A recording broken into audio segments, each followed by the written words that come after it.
Next, ఏ ఆరోగ్యమైతే ఆరోగ్యానికి భంగం కలిగిస్తుందో ఆ భంగం కలిగించే దాన్ని అనారోగ్యం అని అంటారు. కనుక ఈ అనారోగ్యం నుండి ఈ వ్యక్తిని కోలుకునేలా చేయడానికి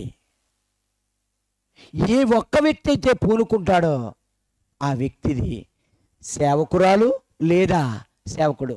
దాన్ని ప్రప్రథమంగా కలకత్తా నగరంలో మురుకువాడల్లో ఉన్నటువంటి అతి భయంకరమైన జనాంగానికి సేవ చేసింది అని ఒక ఆవిడ పేరు చెప్తారు. ఎవరావిడి?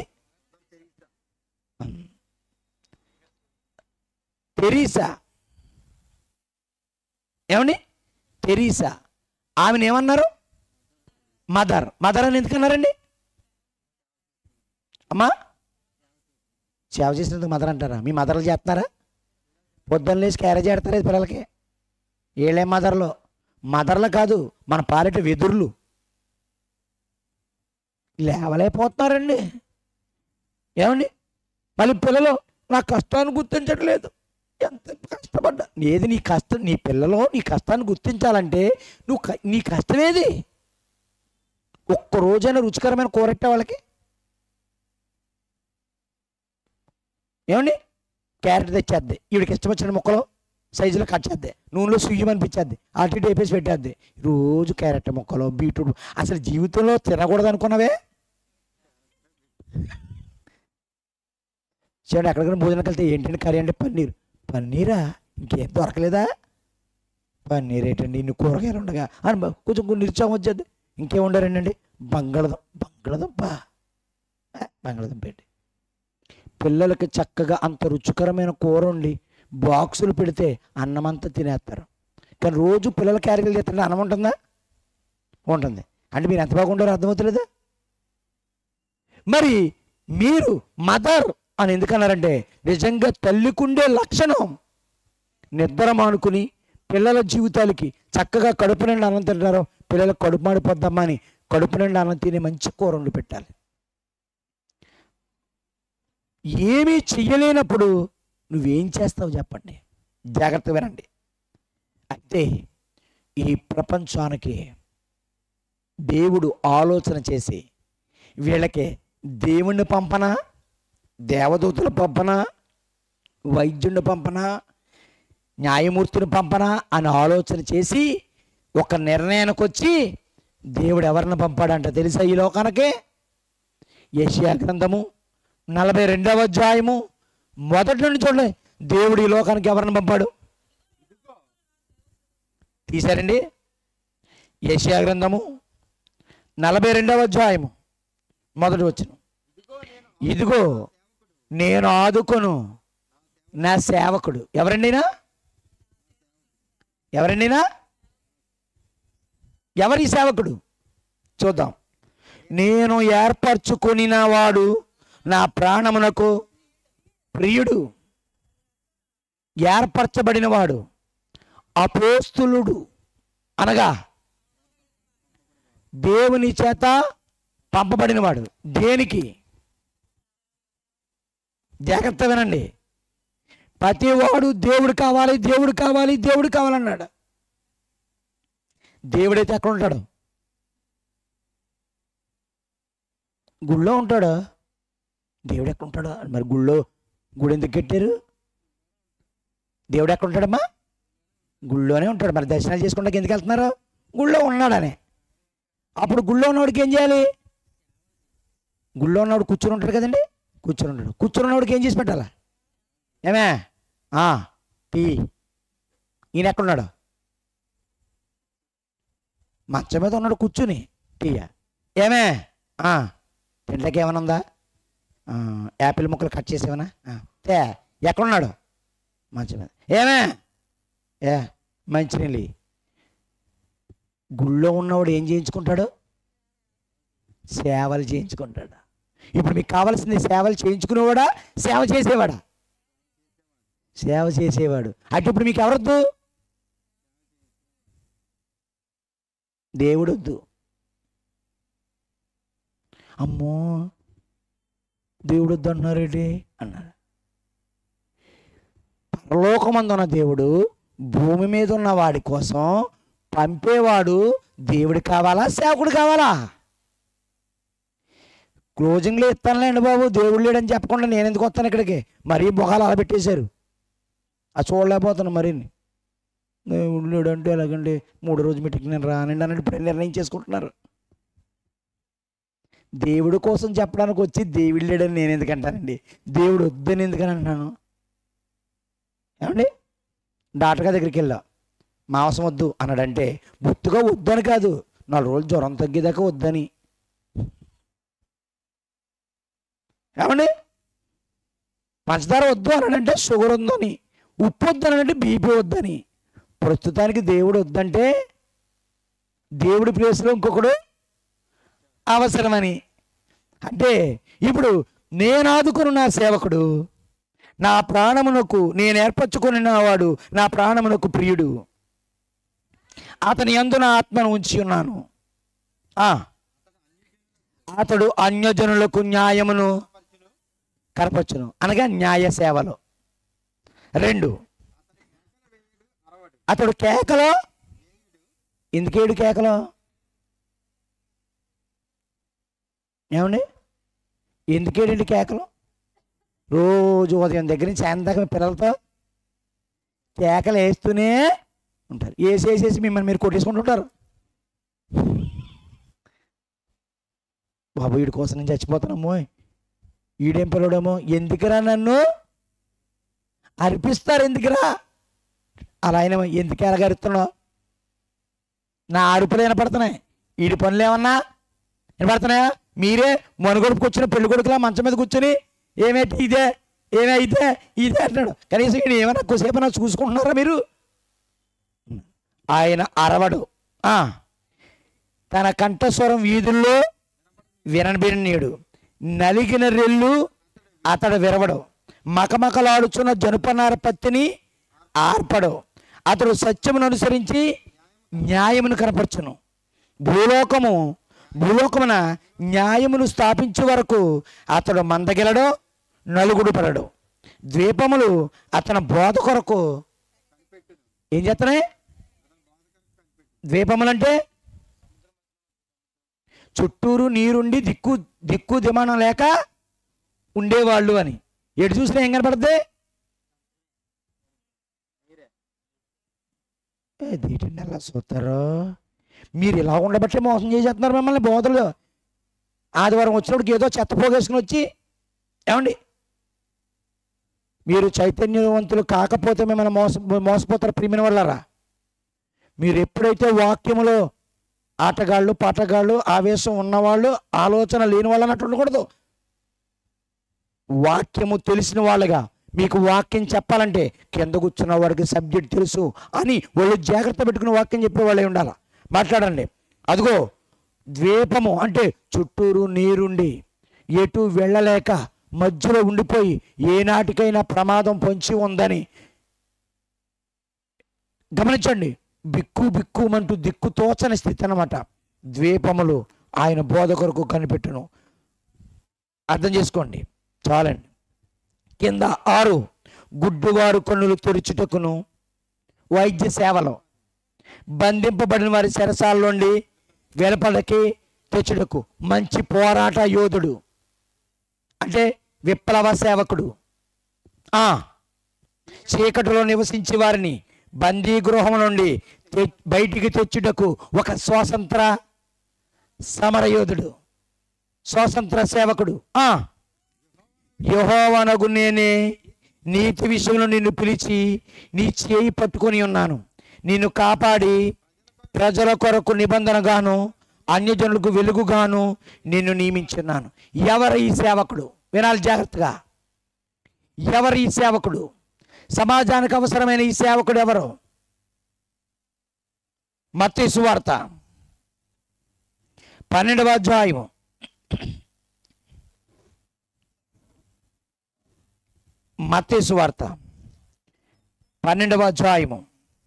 17వ వచనం నుండి చూద్దాం. మత్తయి సువార్త 12వ అధ్యాయము 17వ వచనం నుండి ప్రవక్త అయిన యెషయా ద్వారా చెప్పబడినది నెరవేరినట్లు అలాగూ జరిగింది. అదేంటంటే ప్రవక్త అయిన యెషయా చెప్పాడంట, ఇదిగో ఈయన నా సేవకుడు. ఇందా చెప్పినట్టున్నాడు యెషయా గారు. ఎక్కడ? 42వ అధ్యాయంలో. మళ్ళా సేమ్ అదే వచ్చిన వస్తుంది చూడండి. ఇదిగో ఈయన నా సేవకుడు, ఈయనను నేను ఏర్పరచుకుంటుని, ఈయన నా ప్రాణములకు ఇష్టుడైన నా ప్రియుడు. ఏర్పరచుకుంటుని అంటే దానినే మెస్సయ్యా అనే పదం వాడారు. మెస్సయ్యా అన్న మాటకు అర్థం అభిషక్తుడు అని అర్థం. అభిషక్తుడు అనగా ఒక పని కోసం నియమింపబడి అభిషేకించబడిన వాడు, ఒక పని కోసం నియమింపబడిన వాడు అని అని అర్థం. జాగ్రత్త వినండి. ఇదిగో ఈయన నా సేవకుడు, ఈయన నేను ఏర్పరచుకుంటుని, ఈయన నా ప్రాణముకి ఇష్టుడైన నా ప్రియుడు, ఈయన మీద నా ఆత్మ నుంచేదను. ఈయన ఏం చేస్తాడంటే ఈయన అన్యజనులకు న్యాయ విధిని ప్రచురం చేస్తాడు. న్యాయ విధిని ప్రచురం పరుస్తాడు. న్యాయ సేవకుడు. నెక్స్ట్, ఇతడు జగడమాడడు, కేకలు వేయడు. జగడమాడడం వల్ల, కేకలు వేయడం వల్ల ఏ పని జరగదు. ఎస్, వీధుల్లో ఈయన శబ్దం ఎవరికి వినబడదు. విజయమందుటకు న్యాయ విధిని ప్రబలము చేయు వరకు ఈయన నలిగిన రెల్లును విరవడు. మకమకలాడుచున్న అవిసెనారను ఆర్పడు. ఈయన నామమందు అన్యజనులు నిరీక్షించదురు అనునదియే అనుంది. నలిగిన రెల్లుని విరవడా? నలిగిన రెల్లేటండి? రెండో మాట, మకమకలాడుచున్న అవిసెనారను ఆర్పడు. మకమకలాడుతున్న అవిసెనార ఇదేంటి? ఈ సేవకుడు ఈ రెండు పనులు కూడా చేయడట. ఈ రెండు కూడా ఎక్స్ప్లెయిన్ చేస్తాను. ఇప్పుడు రెండు క్లిప్పింగ్లు చూస్తాను. న్యాయాన్ని ప్రజలకు నాణ్యమైన న్యాయాన్ని అందించేదాన్ని కూడా ఏ సేవ అన్నారు? న్యాయ సేవ. అలాగే ఆరోగ్యాన్ని, మంచి ఆరోగ్య సేవలను అందించేదాన్ని కూడా ఆరోగ్య సేవలు. ఎక్కడ ఈ పదం ఎక్కువగా మీరు ఈ మధ్య అంటున్నట్టున్నారు. ఎక్కడ ఉంటుంది ఈ పదం? ఆరోగ్యశ్రీ అని అక్కడ ఉంటుంది. ఆరోగ్యశ్రీని కింద ఏముంటుంది? ఆరోగ్య వైద్య సేవలు. చూద్దాం క్లిప్పింగ్, లైట్స్ ఆఫ్ చేయండి. ఇవి సేవలు అంటారో లేదో ఒకసారి చూడండి. వీటిని సేవలు అంటారో లేదో ఒక్కసారి మీరు చూడండి.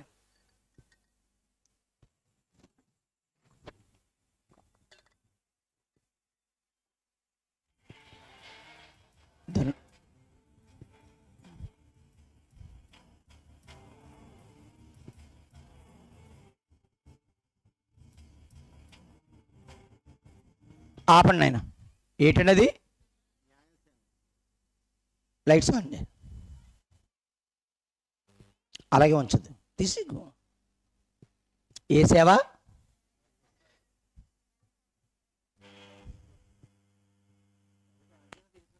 న్యాయ సేవ. న్యాయంలో సేవ ఏముందండి? న్యాయంలో సేవ ఏముందండి? అన్యాయమైపోయిన వాడు నాకు న్యాయం చేయమని ఎవరి దగ్గరికైతే వెళతాడో ఆ వ్యక్తి అంట అతనికి సరైన న్యాయం చేయడానికి అతను పడేటువంటి ప్రతి కష్టాన్ని ఏమన్నారు? సేవ. సేవ. ఇందులో కొన్ని న్యాయంలో ఉచిత సేవలు కూడా ఉన్నాయి. మీరు యూట్యూబ్లోకి వెళ్తే ఉచిత న్యాయ సేవలు ఎలా పొందాలో, ఉచిత న్యాయాన్ని మీరు ఎలాగా లాయర్కి కానీ కోర్టుకు కానీ రూపాయి మీరు రుసుము కట్టకుండా మీరు న్యాయాన్ని ఎలా పొందాలి, దీనినే ఏ సేవలు అన్నారు? న్యాయ సేవలు అన్నారు. రెండోది నాయన,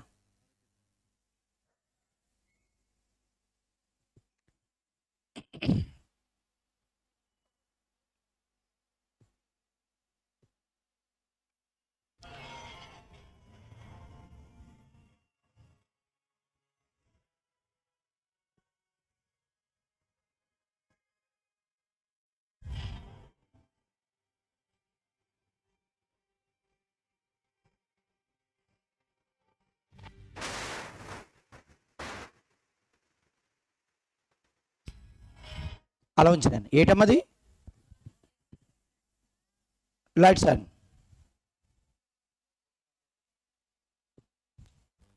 ఇందాక సేవ, ఇదే సేవ, ఆరోగ్య సేవ.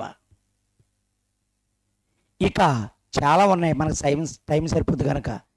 ఆర్థిక సేవలు ఉన్నాయి, అర్థమైందండి? ఇలాంటివి ఎన్నో సేవలు ఉన్నాయి. అంటే సమాజానికి న్యాయం చాలామందికి దొరకట్లేదు కనుక ఇప్పుడు న్యాయస్థానాల్లో ఉన్న వాళ్ళు ఏం చేయాలి? అలాంటి న్యాయం లేని వాళ్ళకి, అంటే బలం లేని వాళ్ళకి, డబ్బు లేని వాళ్ళకి, అధికారం లేని వాళ్ళకి ఈ లోకంలో ఏం దొరకదు? న్యాయం దొరకదు. అలాంటి వారి పక్షంగా నిలబడి ఏం చేయాలి? న్యాయం చేయాలి. అదే కదా రేపు పొద్దున్న బర్త్డే చేసుకుంటున్నారు అందరూ. ఎవరి birthday? Doctor BR Babasaheb, doctor BR Ambedkar. అందరూ చేసుకుంటున్నారా? రేపు పొద్దున్న రాష్ట్రపతి, ప్రధానమంత్రి, ముఖ్యమంత్రి అందరూ కూడా వెళ్తారు, సెల్యూట్ చేస్తారు. అతని చేతిలో ఏముంటుంది? రాజ్యాంగం. రాజ్యాంగం అంటే అంగం, అంటే భాగాలు. రాజ్యం సుభిక్షంగా ఉండాలంటే ఈ భాగాలను, ఈ అంగాలను, ఈ సెక్షన్లో ఏమని, ఈ ఆర్టికల్స్ మీరు ఖచ్చితంగా ఫాలో అయితే, అది ఆరోగ్యంలో కానీ, ఏమని వైద్యంలో కానీ, న్యాయంలో కానీ అన్ని రకాలుగా మీరు జాగ్రత్తలు తీసుకుంటే రాజ్యం సుభిక్షంగా ఉంటుంది.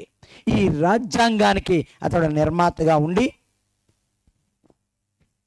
బ్రిటిష్ వారు అర్ధాంతరంగా వదిలేసి వెళ్ళిపోతే ఈ రాజ్యాన్ని ఎలా పరిపాలించుకోవాలో తెలియకపోయినప్పుడు ఒక రాజ్యాంగానికి రూపకల్పన చేసి భారతదేశంలో ఉన్న అన్ని జాతులు, అన్ని కులాలు, అన్ని మతాలు, అన్ని వర్గాల వారు, ఆయా భాషలు మాట్లాడేవారు, ఆయా వస్త్రాలు ధరించుకునేవారు, ఆయా భోజనాలు తినేవారు, వీళ్ళందరికీ కూడా అనుకూలమైనటువంటి వాతావరణాన్ని కల్పించేలా ఒక రాజ్యాంగాన్ని రూపకల్పన చేశారు. ఇందులో ఏ హక్కుకైనా భంగం కలిగితే ఆ హక్కు భంగం కలిగిన వారికి ఎవరైతే ఆ హక్కును సక్రమంగా జరిగేలా చూస్తాడో వాడు సేవకుడు, వాడు వారి సేవకుడు. అందుకే తక్కువ వారి, తక్కువ కులం, తక్కువ జాతి, అణగారిన ప్రజల పక్షంగా నిలబడి వారికి తగిన న్యాయం చేశాడు గనకనే అతడు వారికి ఏమయ్యాడు? సేవకుడు అయ్యాడు అని భారతదేశం ఈరోజు ఆయనకి నివాళులు అర్పించబోతుంది రేపు. అయితే అన్ని వర్గాల వారికి అన్ని రకాలుగా సేవ చేసి అందరికీ న్యాయాన్ని కలిగించినటువంటి ఒకే ఒక సేవకుడు, పరలోకం నుండి దేవుని చేత భూలోకానికి పంపినవాడు ఒక సేవకుడు ఉన్నాడు. అందుకే దేశానికి కావలసింది దేవుడు కాదు, ఎవరు? సేవకుడు. ఆ సేవకుడు ఎలా ఉండాలి అదే మీకు చూపిస్తున్నాను. ఇప్పుడు కొత్త నిబంధనలో ఏమని వ్రాయబడి ఉందంటే, ఈయన అందరికీ న్యాయం తీరుస్తాడు, అందరికీ ఆరోగ్యాన్ని కలిగిస్తాడు. లూకాసు వార్త ఈ సేవకుడు గురించి చూద్దాం. 4వ అధ్యాయము 18వ వచనము. లూకాసు వార్త 4వ అధ్యాయము 18వ వచనము. ప్రవక్త అయిన యెషయా గ్రంథము ఆయన చేతికి ఇయ్యబడెను.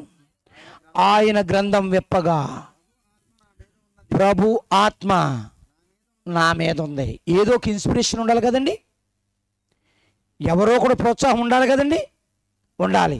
ఇతనికి ఏముంది? ప్రభు ఆత్మ ఉన్నది. బేదలకు సువార్త ప్రకటించాలి. ఎవరండి బేదలంటే? అర్థం, బేదలంటే దీనులు. దీనులు అనగా గర్వం లేనివారు. గర్వం ఎందుకు వస్తుంది? అన్నీ ఉంటే వస్తాయి, ఏమీ లేనుడికి ఏముండదు. అందుకే ఇహమందు ధనవంతులైన వారు గర్విష్ఠులు కాక, అంటే ధనం ఉంటే ఏముంటుంది అనమాట? గర్వం ఉంటుంది. అది లేనివాడికి ఏముండదు. అలాంటి గర్వం లేని వాళ్ళకి ఏం చెప్తూకొచ్చాడట? పేదలకు సువార్త ప్రకటించుటకు పేదలకు అనగా దీనులకు సువార్త. సువార్త అనగా ఏ మాట వింటే వాడు బ్రతుకుని మార్చుకుంటాడు, ఏ మాట వింటే వాడు బ్రతుకు బాగుపడుతుందో ఆ మాటే సువార్త. ప్రభు ఆత్మ నా మీద ఉన్నది, పేదలకు సువార్త ప్రకటించుటకే ఆయన నన్ను అభిషేకించిన వాడిని ఏమన్నాడు? 42 మొదటి వచనం. సేవకుడు అంటే యేసుని ఎందుకు పంపించాడు దేవుడు? సేవ చేయడానికి. ఎవరికి? దీనులకు.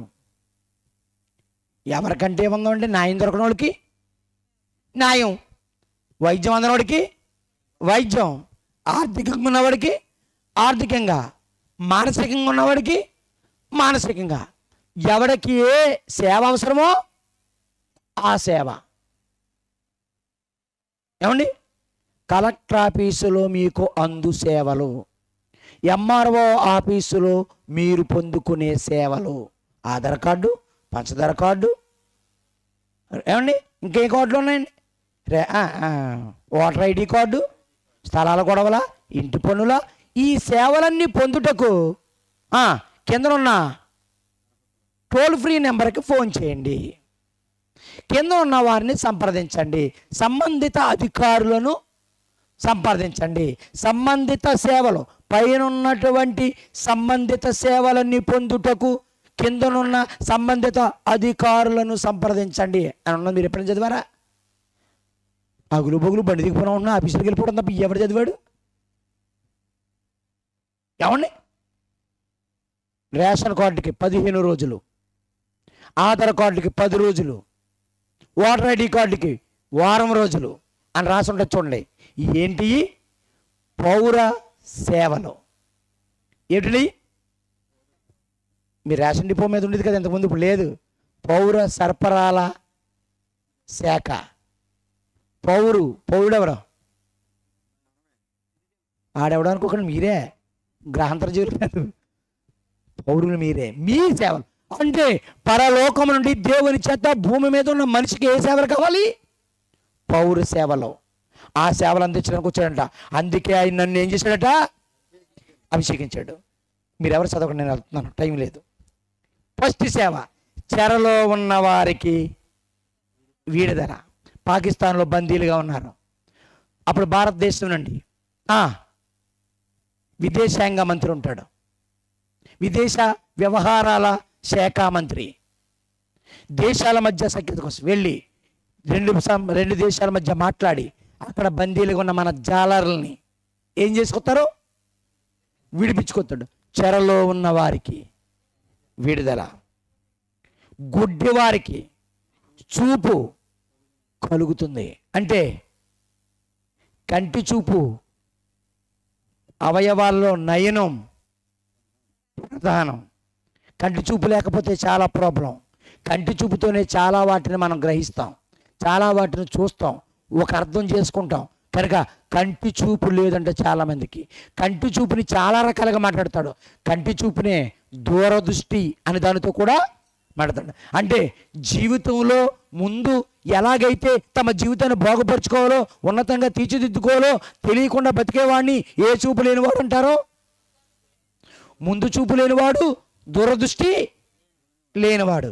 ఈ దూరదృష్టి లేనివాడు కూడా అందుడే అని బైబిలు. అందులైన మార్గదర్శకులారా, యశుప్రభు అన్నమాట. అందులైన మార్గదర్శకులు అంటే వెనకాల వచ్చేవాళ్ళకి మార్గాన్ని చూపించేవాళ్ళు. ఈ చూపించేవాడికి ఏముంది? గుడ్డివాడికి త్రోవ చూపితే మన నాయకులు చాలామంది, మన నాయకులు చాలామంది మాట్లాడేటమ్మా గుడ్డివాళ్ళే. లేకపోతే గుడి కట్టుకుందాం, గుడి అవసరం అండి మనకి. ఏమండి? ఒరే గుడి కడుతున్నావు, నీకు ఫుట్పాత్ మీద ఉంటారు కదా అడుక్కునే వాళ్ళు, ఒరే నీకోసం గుడి కడతాను రానంటే ఏమంటాడు? మీరైతే ఏమంటారు? మీరు బాగా అప్పులు పాలిపోతున్నారు, మీ దగ్గరికి వచ్చి అయ్యా నేను అప్పులు పాలిపోను, ఒరే నీకు గుడి కడతాను రాననుకో ఏమంటారు? బాబు ఆ గూడు ఎందుకు నాకు, ఒకవేళ కడితే మాత్రం నన్ను మీరు చెప్తారని నన్ను వచ్చేయమంటారు అక్కడికి. నేను ఇంకో ప్రశ్న వేస్తాను, లేదంటే నేను నడిచి వచ్చేస్తాను అక్కడికి. నువ్వు లైవ్ భుజం మీద ఎట్టుకు తిరిగిన వెనకాల. నేను అసలే నాకు కొంచెం తెక్కుంది. మీ ఫేవరెట్ హీరో ఏదో చెప్పుకుని వెళ్ళిపోతాము అని అనుకుంటాక మీకు ఏమైనా రాసిపుచ్చుకున్నా పెట్టి మీకు బాధితులుగా మారడానికి. మీరు ఇష్టం వచ్చినట్టు వినేసేసి ఇష్టం వచ్చినట్టు ప్రవర్తించడానికి మేము ఏంటి ఎప్పుడూ సిలివేసేద్దాం, కోడాలతో కొట్టేద్దాం, వాళ్ళకి రెట్లు పెట్టేద్దాం అని ఈ కిట్ ఏమైనా ఎట్టుకుని తిరుగుతున్నారండి మీరు? వతక సిద్ధమైన గొర్రెలే కదా, ఇష్టం వచ్చినట్టు ప్రవర్తిద్దాం, ఇష్టం వచ్చినట్టు చేద్దాం అనుకుని ఒక సూట్ కేసు ఎట్టుకుని నగలెట్టు తిరుగుతున్నారండి. ఒక స్టూడెంట్ అది ఒక మొళ్ళకిరీటం, 3 మేకులు, ఒక కోడ ఏమైనా ఎట్టు తిరుగుతున్నారేమిటి? ఏమీ తెలియని అమాయకులా? ₹1,00,000 డోక్రా డబ్బులు లెక్కెట్టేస్తారు 4 మీద తడారిపోయేలాగా. ఏమీ తెలియని అమాయకులు మీరు. గమనించండి. అలా నిలబెట్టి మనిషిని మోసం చేసేస్తారే. ₹100 పనికి ₹1000 లాగేస్తారు ఒక వ్యక్తి దగ్గర. మీరు అమాయకులా? మీరు అమాయకులండి మీరు? ఏమీ తెలియని వాళ్ళ మీరు? మరి ఎంత నట్టినందుకు దేవుడికి మీరు ఎంత నట్టులో తెలీదా? మరి తెలిసినోడి దగ్గర మరి ఎంత నటించేస్తే ఏమంటాడు? ఓవర్ యాక్షన్ వద్దురా అండ. మరి ఓవర్ చేస్తున్నారు మీరు. మాకు ఏమీ తెలియదండి. ఏమీ తెలీదా? ఏమీ తెలీదా మీకు? ఏమీ తెలియకుండానే సిలివేసేసారా? మళ్ళీ సిలివేసేంతకు రెడీగా ఉన్నారా? జాగ్రత్తగా సమాధానం చెప్పండి. గుడ్డివారికి చూపును నలిగిన ఎందుకు నలిగిపోయారు? ఎందుకు నలిగిపోయారు?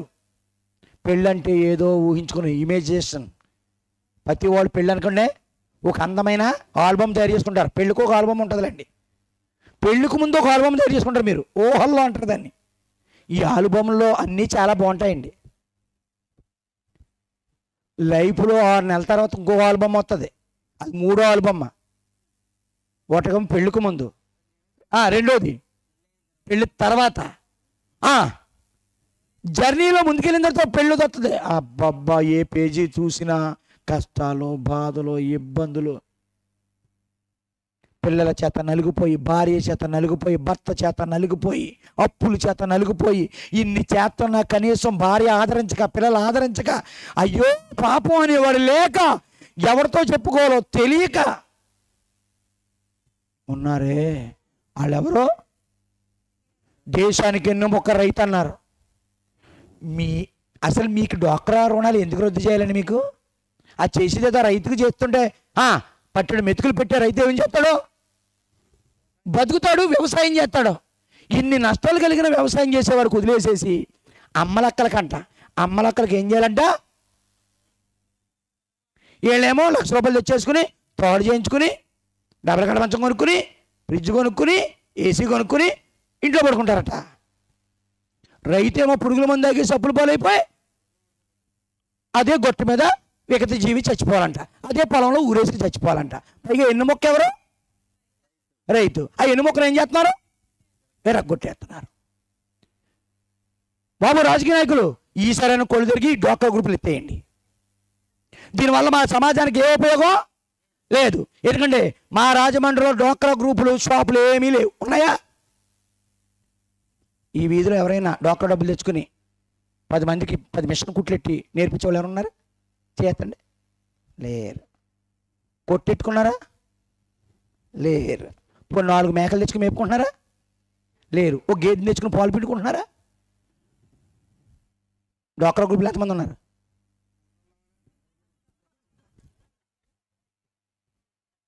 మార్గాన భరత్ గారు సీఎం గారితో చెప్పండి.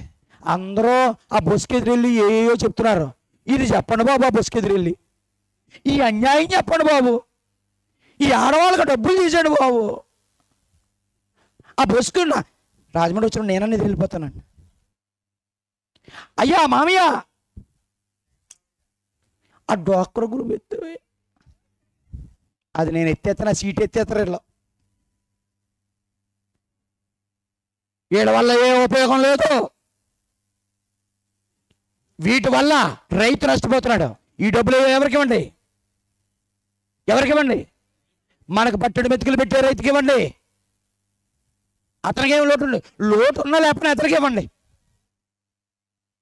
పట్టెడు మెతుకులు పండిస్తాడు. చచ్చిపోతున్నారండి రైతులందరూ, పొలాలు అమ్ముకుని వెళ్ళిపోతున్నారండి. నలిగిన వారిని విడిపించాలి. ఏదైతే నలిపేస్తుందో దాని నుంచి అతన్ని విడిపించాలి. ప్రభు హితవత్సరము, విశ్రాంతి, మంచి మాట ప్రకటించుటకు ఆయన నన్ను ఎక్కడికి బాబు యేసు వద్దా భారతదేశానికి? ఏడి దీపం పెట్టు, కాగడా పెట్టు, టార్చి లైట్ పెట్టు, వెతుకు. ఇలాంటి వాడు దొరుకుతాడేమో. ఇప్పుడు చెప్తాను, ఆయన చేసిన న్యాయ సేవ ఏంటో, ఆయన చేసిన ఆరోగ్య సేవ ఏంటో, ఆయన చేసిన ఆర్థిక సేవ ఏంటో, ఆయన చేసినటువంటి ఈ సేవలు ఏంటో నేను చెప్తాను. ఖబర్దార్ ఉంటారా ముందుకి. నాకు గుడొద్దు, నాకు బడి కూడా అవసరం లేదు. సమాజంలో ఉన్న మనిషిని మనిషిగా చూసేవాడు కావాలి, మనిషికి సేవ చేసేవాడు కావాలి, మనిషిని ఉద్ధరించేవాడు కావాలి. అలాంటి వాడు తన ప్రాణమైన దారబోసి తన వాళ్ళకి కానీ, తన బిడ్డలకు కానీ, తన భార్యకి కానీ సుఖం ఉందో లేదో ఆలోచించకుండా ఎదుటివాడి సుఖం కోసమే తన సుఖాలన్నీ దారబోసి తుది శ్వాస విడిచే సేవకుడు కావాలి. వచ్చేస్తున్నాడు చూడండి. 3వ అధ్యాయం అపోస్తల కార్యాలు 26వ వచనం. అపోస్తల కార్యాలు 3వ అధ్యాయం 26వ వచనం. సమయం అయిపోయింది, ముగించి వెళ్ళిపోదాం మనం. అపోస్తల కార్యంలో 3వ అధ్యాయం 26వ వచనం. దేవుడు తన సేవకుణ్ణి ఎవరిని పుట్టించి ఎవరు పుట్టారంటే మన కొరకు? ఏలయనగా మనకు శిశువు పుట్టెను, మనకు కుమారుడు అనుగ్రహింపబడెను, ఆయన మా భుజం మీద రాజ్యాన్ని స్థాపించే భారం, సేవ ఉంది. మన కొరకు ఒక సేవకుడు పుట్టాడట. దేవుడు తన సేవకుని పుట్టించి మీలో ప్రతి వాని దుష్టత్వము నుండి ఏం చేయాలి? మళ్ళించుట వలన మిమ్మల్ని ఆశీర్వదించుటకు ఆయనను మొదట మన యొద్దకు పంపించారు. 4వ అధ్యాయం అపోస్తల కార్యం 27వ వచనం. అపోస్తల కార్యం 4వ అధ్యాయం 27వ వచనం. ఏవి జరగవలనని నీ హస్తమును నీ సంకల్పమును ముందు నిర్ణయించెను, వాటన్నిటినీ చేయుటకై నీ పరిశుద్ధ. ఎక్కడైనా ఏమని మాట్లాడుతున్నాడండి యేసుని? ఎవరా ఆ సేవకుడు? యేసుని ఏమన్నాడు? యేసు దేవుడికి ఏమవుతాడు? కుమారుడు అవుతాడు. కుమారుడుని ఏమని పిలుస్తున్నాడు? అయినా కొడుకుని ఎలా చేసుకున్నాడంటే అయినా సేవకుడు. ఎవరి సేవకుడు? శ్రీవారి సేవకుడు కాదు. మనం చేయవలసింది దేవుడికి కాదు, సేవ. దేవుడికి ఏమి లోటండి సేవ చేయడానికి? దేవుడు కోళ్ళు అవుతున్నాయా? మాట్లాడండి. కోళ్ళు అవుతున్నాయా? కూర్చొని ఎలా నిదురపో మాయ్యా. ఎవరిని? ఎక్కడ నడిచాడు? ఉయ్యాల సేవ అంట. ఎవరిని? ఉయ్యాల సేవ. ఇంకే సేవ? పవళింపు సేవ. మీరు పాడుతుంటారు కదా క్రిస్మస్కి, లాలి లాలి లాలి లాలమ్మ. ఎవరమ్మాయి లాలి? లాలి అని పాడరే బాలయేసునకు. అవును, మరి ఉయ్యాలు తెచ్చుకుని మీరు ఊపుతారని ఎలాగొచ్చాడు? బాలుడుగా వస్తే సేవ ఎవరు చేయాలా? పిల్లోడుగా వస్తే నువ్వు చెయ్యాలి తల్లి. అందుకే నీ చేతుల్లో ఒక పిల్లోడుగా వచ్చాడా, సేవకుడిగా వచ్చాడా? ఇప్పుడు నీకు కావలసింది శిలువ మీద ఉన్న యేసా, పశువుల పాకలు ఉన్న యేసా? మరి ఎవరికి పడుతున్నా లాలి? నోట్లో లాలిపా పట్టుకుని తెచ్చుకుని లాలి అని పాడరే బాలయేసునకు అని కొంతమంది నుంచి ఊరుగుపూడి దాకా లాలి. ఈయనేమో పక్కన చంగి వేసుకుని ఈయన శీల సమాజం వారంటే వాళ్ళు. నాకు వచ్చిందండి శుభ్రంగా ఆ పక్కన ఉన్న క్రిస్మస్ చెట్టుతో కొట్టేనిపించింది. అమ్మా లాలి పాటలు పాడుకుంటున్నావా? అమ్మా నువ్వు పాడక్కర్లేదమ్మా, నిన్ను నిద్రపుచ్చి ప్రశాంతంగా ఉంచడానికే ఆయనే పనుడుగా వచ్చాడు తల్లి, ఆయనే పనుడుగా వచ్చాడు తల్లి. ఆ పనుడుకు తన కొడుకుని పనుడుగా మార్చాడంటమ్మా. ఎవడన్నా మారుతాడా? ఎవడైనా తన కొడుకుని, చాలామంది చూడండి ఎంటెట్టుకు తిరుగుతుంటారు కొడుకుల్ని, ఏ పని చేయనివ్వరు. మా పాస్టర్ గారు అబ్బాయి పని చేయడం ఏంటండి? ఏ మీటింగ్ వచ్చినా నా కొడుకును నలిపి పిండి ఆరేసేస్తున్నాను. వెళ్ళి ఆ పని చేయాలి, దేవుడు పరిచయం చేయాలి. దేవుడు కొడుకే వచ్చాం, నా కొడుకు ఎక్కువ ఇక్కడ. నా కొడుకైనా ఏ కొడుకైనా ఏ నా కొడుకైనా ఏం చేయాలి? ఏం చేయాలి? సేవ చేయని వాడు ఏ కొడుకైనా వాడు సాతాను కొడుకే. తన కొడుకుని ఎలా మార్చాడట? పాపం ఏమని చెప్తున్నాను బైబిల్లో, నీవు ఏవి జరగవలనని నీ హస్తములను నీ సంకల్పములను ముందే నిర్ణయించును, వాటన్ని పనులు ఆ పనులన్నీ చేయుటకు నీవు అభిషేకించిన నీ పరిశుద్ధ. పాపం పనులు చేయడానికని పని చేయడానికని ఏం చేశాడంట? ఆయన్ని అభిషేకించాడంట. నాన్న నన్ను ఎలా పంపుతున్నా లోకానికి డాడీ అంటే పన్నోళ్ళలాగా అన్నాడు. పన్నోడు తండ్రి, నాన్న నేను పన్నోడు వేరే. ఎవరి పని రాది? ఎవరి పని? మనం ఎవరం? దేవుని పిల్లలు. ఏసెవరో దేవుని పిల్లలు. దేవుని పిల్లలు ఏమైపోయారు? పాపంలో పడిపోయారు. అప్పుడు మనం ఏసుకి ఏమవుతాం? సహోదరులం అవుతాం. అప్పుడు ఒక అన్నగా ఒక తండ్రి పిల్లలుగా మనల్ని బాగుపరచడానికి వచ్చాడు. ఎవరి పని? మన పని మనం చేసుకోవడానికి పనోడేట్రా? మన పని మనం చేసుకోవడానికే. నా పని చెప్తున్నాను, నేను ఏమన్నా పని ఉన్నా అన్నాడు. మన పని మనం చేసుకోవడానికే. ఇంట్లో పని అంతా చేసేయాలి, ఇల్లు కొమ్మలు తుడిచేయాలా, బట్టలు ఉతికేయాలా, వంట వండాలి, కుండలు తోమాలంటే నువ్వు నన్ను అరెస్ట్మెంట్ చేస్తామని పోలీసులు పుట్టిస్తున్నాను దాని కూతురు.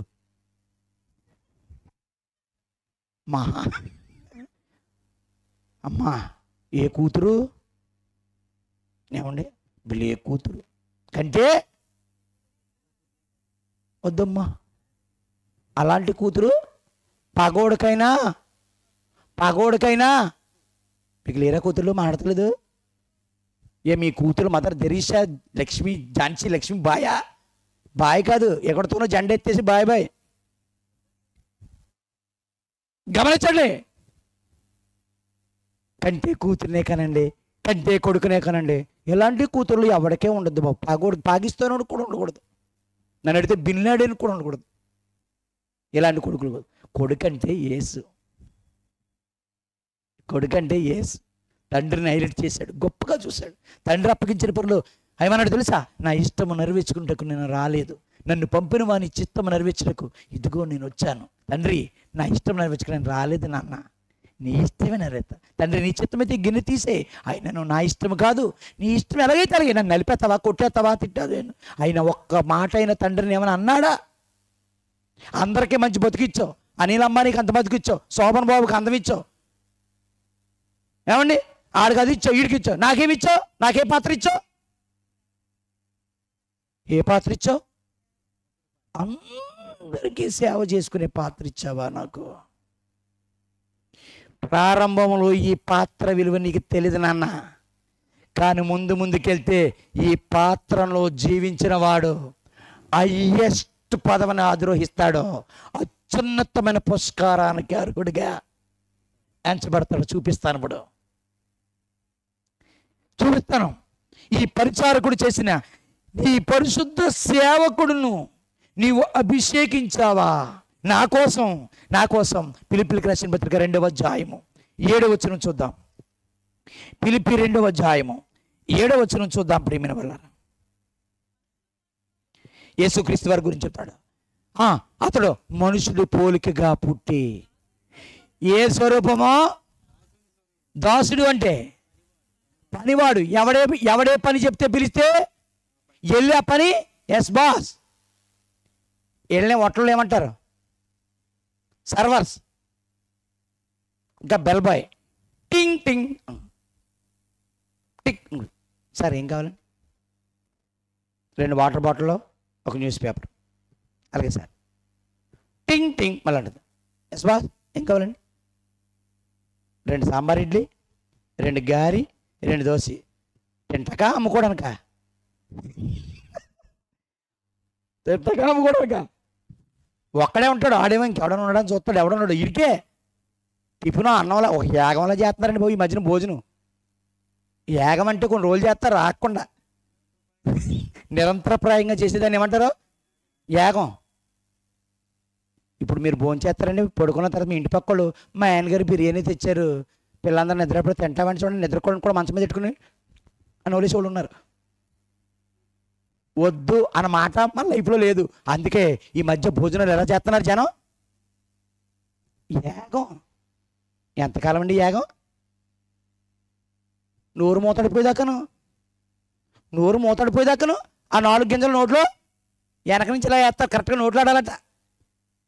ఏంటి ఈ మానవ జీవితంలో ఆలోచించండి. ఎంత చక్కని వాడు. ఇప్పుడు న్యాయం తీర్చాడా? యేసు న్యాయం తీర్చాడా? ఈ సమాజంలో రాళ్ళ దెబ్బల కోసం పరిగెత్తుకొస్తుందని కూర్చుని ఉన్నాడు ఇక్కడ మహానుభావుడు. పరిగెత్తుకొచ్చింది. ఏం జరిగిందని? ఏ విచారం చేస్తుండగా పట్టబడింది. మోసే ఏం చెప్పాడు? రాళ్ళతో కూడా చంపేమన్నాడా? మరి కొట్టేకి ఎక్కడైనా తీసుకొచ్చారు? నువ్వేం చెప్తావని నేను చెప్పడానికి నేనేమన్నా న్యాయమూర్తినా, సుప్రీంకోర్టు జడ్జినా, లేదా సిద్ధార్థ లోద్రానా, లేకపోతే సీజేనా? నా దగ్గరికి ఎందుకు తీసుకొచ్చారు? కొట్టేపోరా అంటే నువ్వు కూడా ఏదైనా తప్పు చెప్తే ఇద్దరం కలిపి కొట్టేద్దాం, ఒకే దెబ్బకి 2 పెట్టలని నీ దగ్గర తీసుకొచ్చాం. అయితే విచారణ చేసిన స్త్రీని ఏం చేయాలి? రాళ్ళతో కొట్టి చంపారు. నిజమే.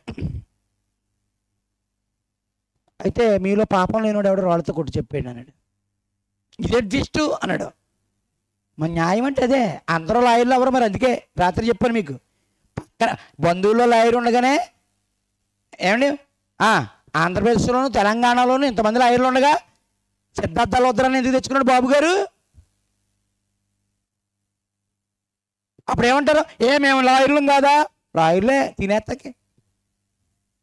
లాయర్ అంటే బుర్ర ఉండేవాడు లాయర్ అవ్వాలా, ప్రతివాడు లాయర్ అవ్వకూడదు. అంతేకాదండి నాకు ఇంట్రెస్ట్ ఉంది కదా అనుకుని అయిపోవడం కుదరదు. బుర్రలో గుంజు ఉండాలా, ఒక దాన్ని 10 రకాలుగా ఆలోచించగలగాల, ఆవులిస్తే పేగులు లెక్కెట్టేసేలా ఉండాలా. అలాంటి వాడు ఏమవ్వాలి? అటువంటి. అంతేగాని నల్ల కొట్టేసిన దగ్గరికేస్తుంటారు. ఆయన చూస్తే తెంగరాదు వాళ్ళందరూ లాయర్లు అయిపోయారు. ఒక్క న్యాయం జరగదు, ఒక్కరి న్యాయం జరగదు. అక్కడి నుంచే ఎందుకు వచ్చాడంటే అది నంది అంటే అక్కడ 100 మందితో కూడా అది పంది అని చూపించగలడంట. అంత టాలెంట్ పర్సన్ సిద్ధార్థ లోద్రా. జడ్జితో కూడా, జడ్జి గారు మీరు కరెక్ట్గా చూడండి, వీళ్ళందరూ దాన్ని పంది అంటున్నారు. ఇప్పుడు నేను చెప్తాను చూడండి, అది నందే కాదండి. జడ్జి గారు కూడా ఒప్పేసుకుని అది నందే అని తీర్పిచ్చగలిగే టాలెంట్ పర్సన్ అంట సిద్ధార్థ లోద్రా. అంటే ఎన్నో ఇంతకుముందు రామ్ జెఠ్మలానీ అని ఒక ఆయన ఉండేవాడు.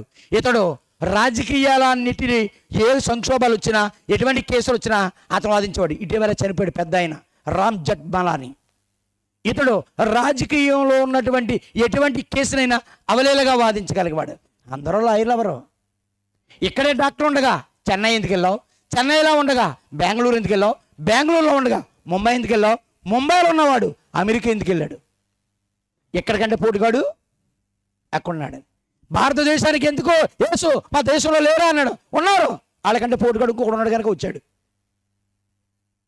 ఇక్కడ ఉన్నవాడు ఏం పొడవలేరు కనుక, ఏం పొడవలేకపోయారు కనుక అంటరాంతనాన్ని, మతాన్ని, ద్వేషాన్ని, ప్రజల మధ్య భేదాన్ని కలిగించి వీడు పెద్దోడు, వీడు చిన్నోడు, వీడు తక్కువవాడు, వీడి పాదంలోంచి వచ్చాడు, వీడి బొడ్లోంచి వచ్చాడు, వీడి ముక్కులోంచి వచ్చాడు, ముక్కులోంచి ఎంటుకలోంచి వచ్చాడు అని ఏదో మాటలని చెప్పి ప్రజలను నాశనం చేసి, విభజించి, పరిపాలించి, మతం రంగు పులిమి ఈ పరిస్థితుల మధ్య తీసుకొచ్చేవాడు వద్దు. జాగ్రత్తగా ఆలోచన చేయండి. ఏం చెప్తున్నాడు? న్యాయం తీర్చాలా. మీలో పాపం చేసిన రాయిసి కొట్టండి. ఇదేంటి ఇష్టం? ఎస్, న్యాయంలో ఉన్న లోపం. విశ్రాంతి దినాన్ని ఇలా చేయడం తప్పు కదా? ఏం తప్పు? మీ గొర్రె మీ గాడిదో గోతులు పడిపోతే విశ్రాంతి దినాన్ని వదిలేస్తారా? తీస్తారా? ఏ అంటే గొర్రెని బయటికి తీయడం మంచి పనే కదా.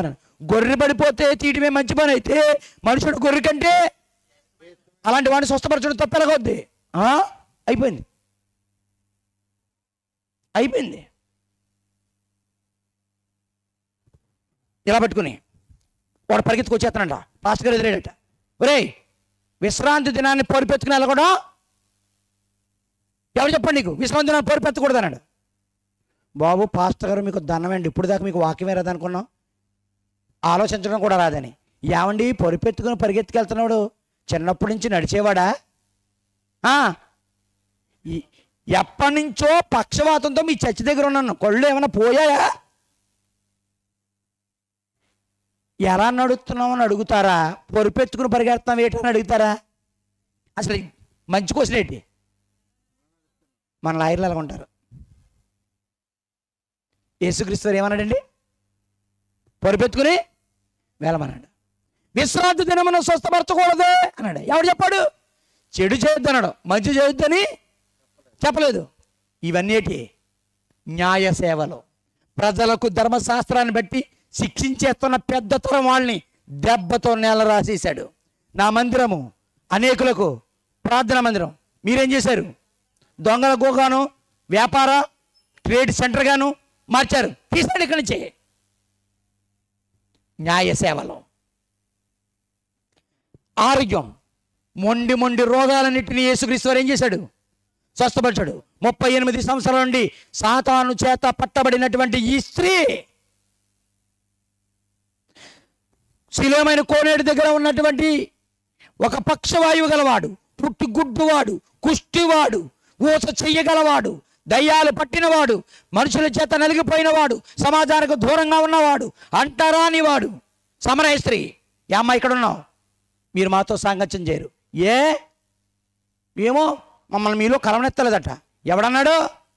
మీరు యూదులేనా అన్నాడు. నేను యూదులే అన్నాడు. మీరే అన్నారు అన్నాడు. మేమన్నాడా? సరే ఈ కానించి అదంతా తీసేద్దాం. కాదు మంచినీళ్ళు పోయాను. అమ్మో నువ్వు నన్ను మంచిగా అడుగుతున్నావు ఏంటి అన్నాడు. అదేటమ్మా నువ్వు నన్ను మంచిగా అడిగితేనారు కానీ నేను మించుడు. నువ్వు తక్కువదానం అనుకున్నావు, నేను ఎక్కువ వాడినే. మరి ఎక్కువ వాడు తక్కువ వాడిని అడిగినప్పుడు ఇవ్వాలి కదా. గమనించండి, న్యాయం. వెలివేయబడిన వారిని, నలిగిన వారికి న్యాయం. ఎన్ని సేవలు.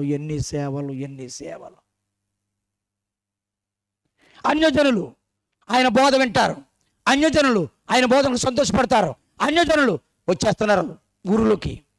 న్యాయం ధర్మం విలసిల్లిపోతుంది. 4 పాదాలు కాదు, సత్యాన్ని స్థాపించేశాడు.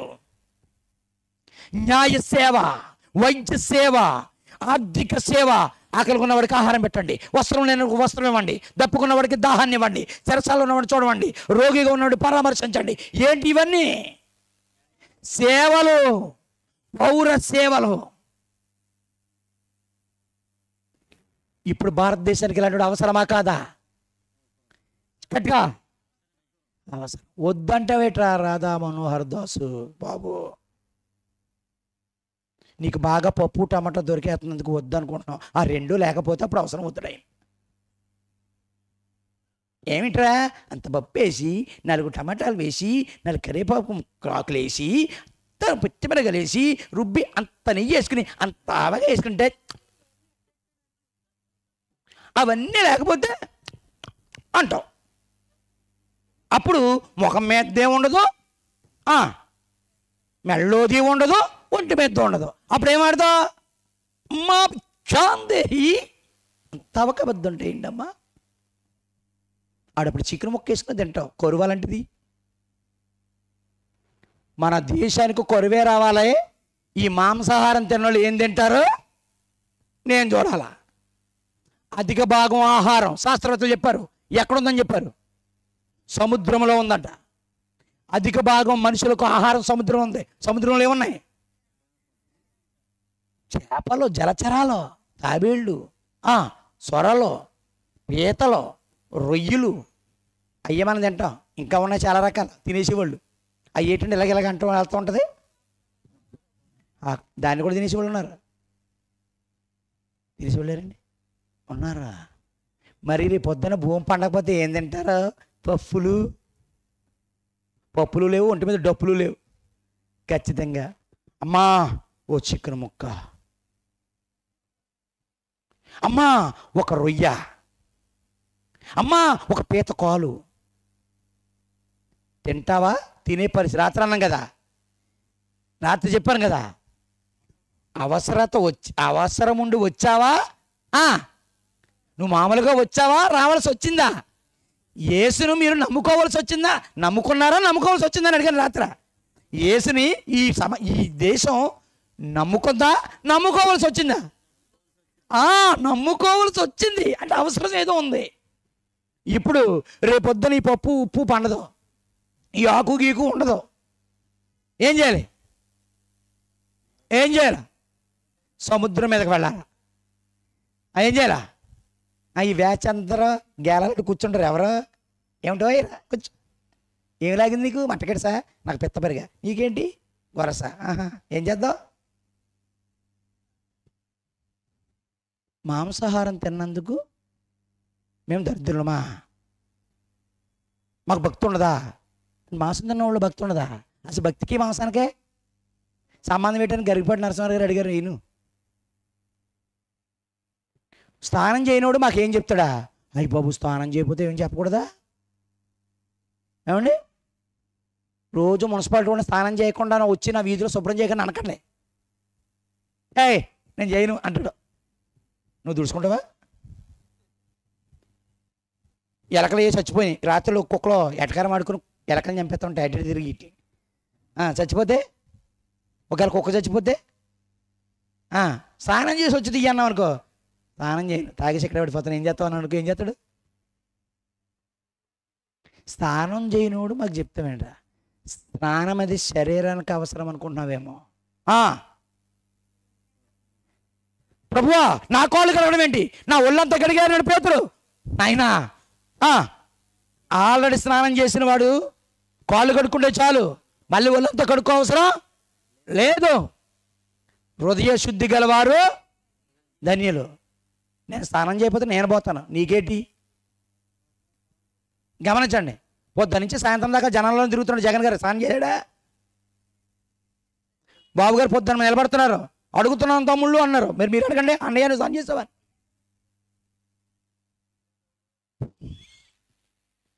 వీళ్ళెవరూ స్నానం చేయకపోయినా మనకేం చెప్పేస్తారట? మీకు 40 సంవత్సరాలు కూడా డబ్బులు ఇచ్చేస్తారని చెప్తారట, మీకు అవి ఇచ్చేస్తారని చెప్పేస్తారట. వీటి స్నానం చేయని వాళ్ళు మనకు చెప్తే మనం వినేస్తున్నాం.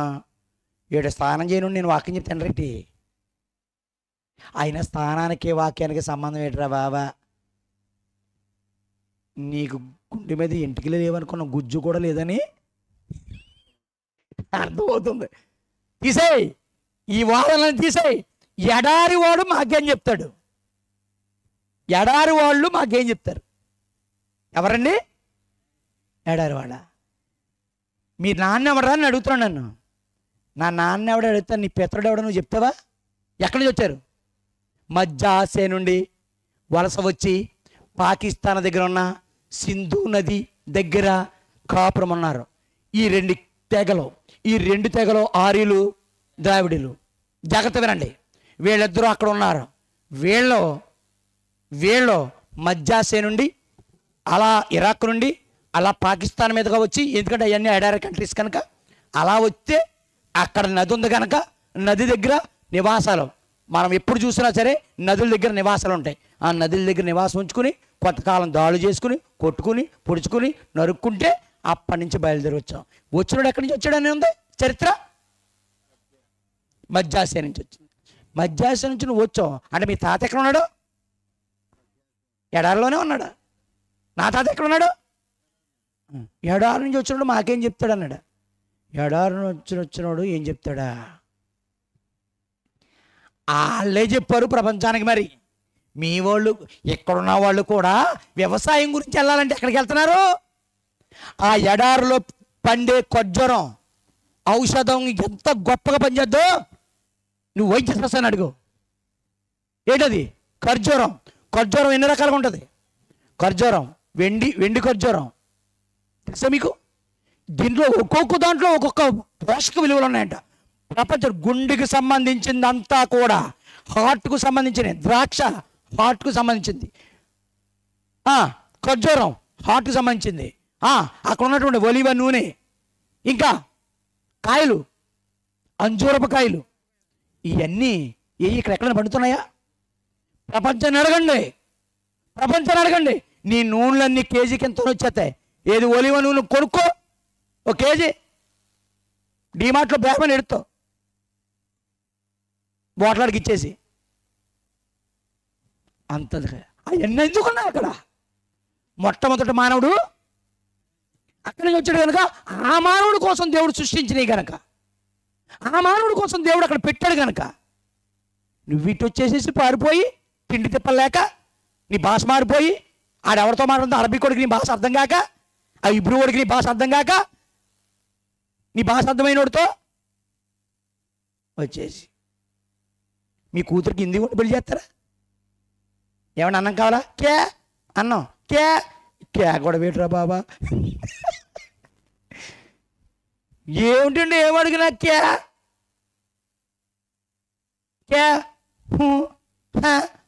ఏటి ఇదేటమ్మా ఇలా అంటున్నాడు, కట్టి పెట్టాడు. ఏమీ రాను నేనే చేసుకోవచ్చు కానీ భాష రాను నేను చేసుకున్నాను చెప్పండి. ఏమండి? తెలియని వాళ్ళతో చివరగా రెండే మాటలు చెప్తాను. ఇక చివరగా నేను చెప్పేది ఒకటే, రెండే ఉన్నాయి ఈ ప్రపంచం. చాలామంది పాస్టర్లు చెప్పనవి.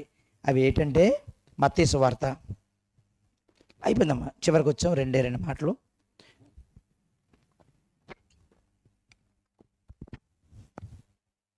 పన్నెండవ అధ్యాయము, మత్తయి సువార్త 12వ అధ్యాయము 20 వచనం. 12:20 మత్తయి సువార్త, మత్తయి 12వ అధ్యాయము 20 వచనం. న్యాయ విజయం అందుటకు న్యాయ విధిని ప్రబలము చేయ వరకు ఈయన నలిగిన రెల్లుని విరవడు, మకమకలాడుచున్న అవిసనారను ఆరడు. చూద్దాం ఒకసారి. రెల్లు, నలిగిన రెల్లు అంటే ఏంటో ఒకసారి చూద్దాం. ఈ మాట ఎందుకు చెప్పాడు? ఏమండి? యేసుక్రీస్తు వారు ఈ మాట ఎందుకు చెప్పాడో చూసి ప్రార్థన చేసేసుకుందాం. ఏమండి? లైట్స్ ఆఫ్ చేయనైనా. రెల్లు అంటే ఏంటి? నలిగిన రెల్లు, ఆయన విరవడు అని రాస్తుంది. ఒకే ఇప్పుడు ఎందుకంటే ఎక్కువ టైం లేదు కనుక ఎక్కువసేపు పెద్దది రాస్తుందండి. దాని మీద ఏమనుంది? అది ఇంకా నలగలేదు. అంటే మీకు తెలియడం కోసం నలిగిన రెల్లు అని పెట్టారు కానీ అది ఇంకా నలగలేదు.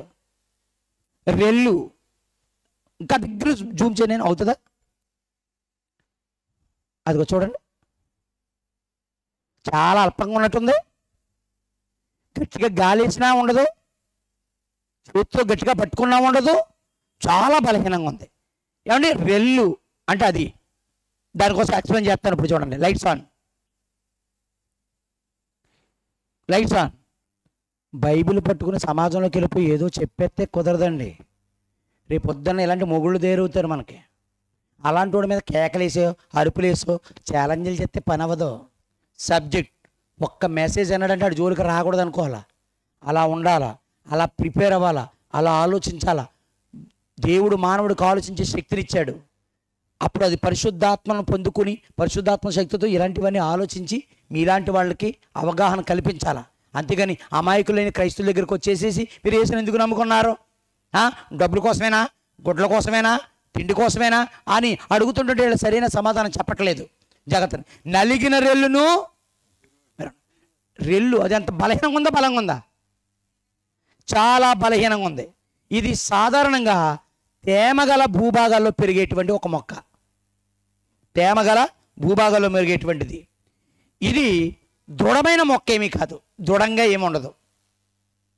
ఇది చేత్తో కాస్తే పట్టుకుంటే ఎటుపెడుతుడు నలిగిపోయి ముక్కల కింద ఇలాగ ఇరిగిపోతూ ఉంటుంది అనమాట.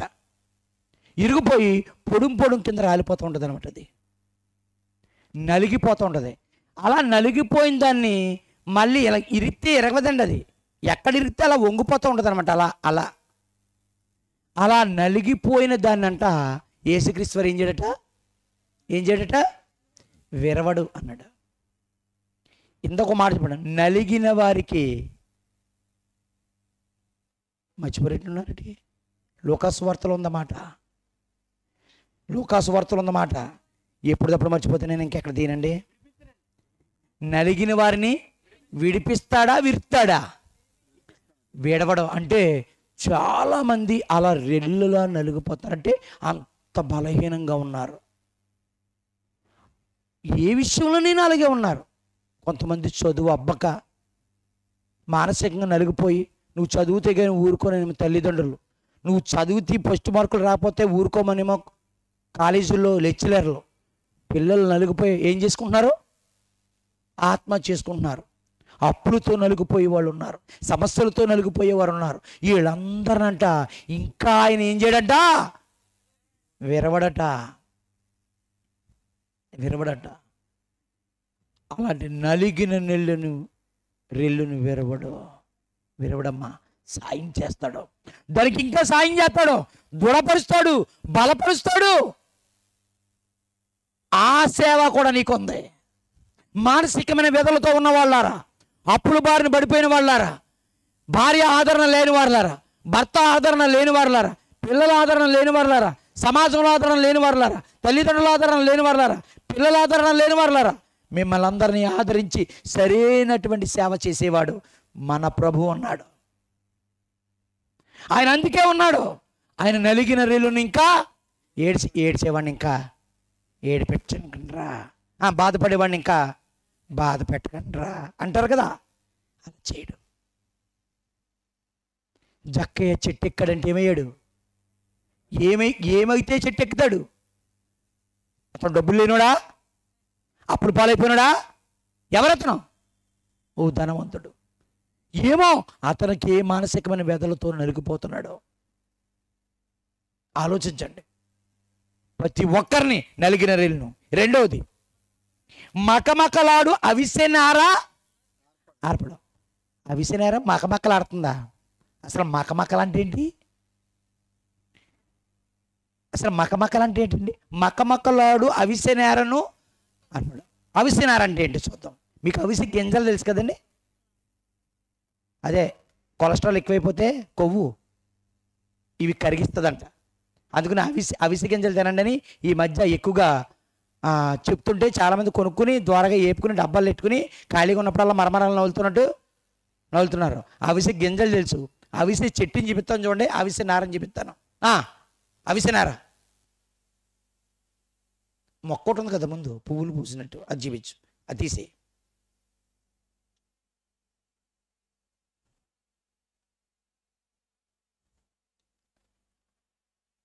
జూమ్ చేయి.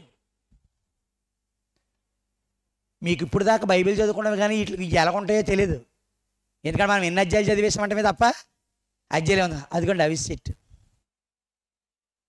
మీరు నవలేసే గింజలకు అందులోంచి వస్తాయి.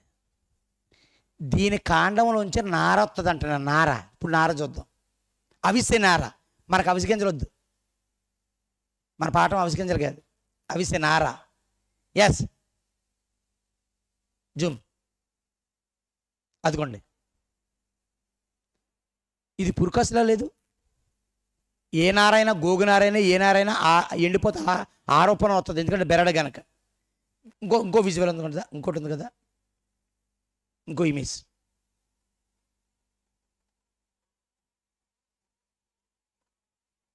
అదిగోండి, దీని గురించి ఎక్స్ప్లెయిన్ చేస్తా. అయిపోయిందా? ఎస్, లైట్స్ ఆన్ చేయను. ఈ నార ఎలా ఉందంటండి? మకమకలాడుతున్న అవిసె నారను ఆర్పడు. ఇదే చివరి పాయింట్ అండి, ప్రార్థన చేస్తాను. ఇదే చివరి పాయింట్. ఈ అవిసె నారల్ని క్రీస్తు శకం 1వ శతాబ్దంలో కదా, అంతకుముందు నుంచే మనకు ప్రమిదలు ఉంటాయి కదా, అలాంటివి ఒక మట్టి చేసి దానికి ఒక హ్యాండిల్, టీ కప్పు హ్యాండిల్ లాగా ఉంది.